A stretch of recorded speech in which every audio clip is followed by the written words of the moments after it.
Apprendre son histoire est un acte de résistance. Faisons de l'histoire. What's up? She said, hey, Baptiste on my left, Baptiste on my right, many on the one, she's so beautiful.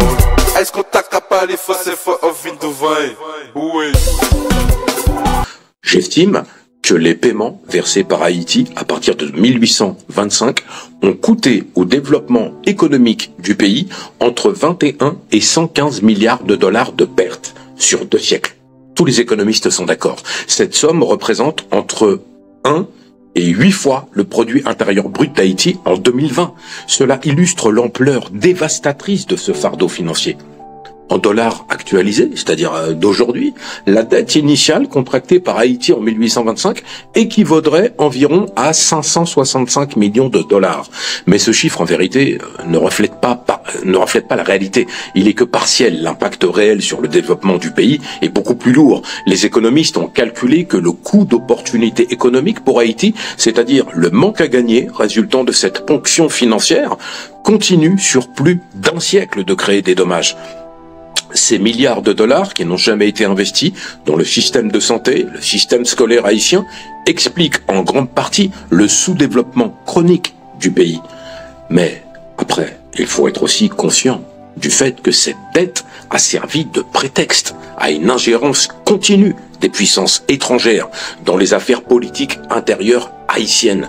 Les États-Unis, par exemple, qu'il faut citer aussi, qui avait ignoré Haïti à l'époque de son indépendance, par crainte que cet exemple ne donne des idées à leurs propres captifs, ont pris le contrôle du pays en 1915 pendant la Première Guerre mondiale et en 1922, ils ont imposé un nouvel emprunt permettant à la National City Bank de s'enrichir en prélevant près du quart des revenus publics haïtiens entre 1922 et 1935.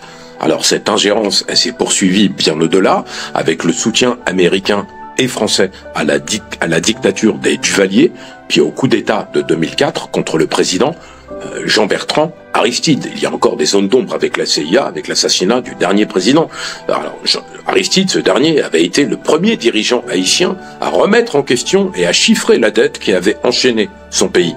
Ça lui a valu l'hostilité des anciennes puissances coloniales et tout ce qui s'est passé après, par suite de la publication, vous voyez, de cette enquête qui a été quand même bien menée et approfondie, que vous pouvez toujours consulter sur Internet. Le New York Times a été très sérieux dans ses investigations.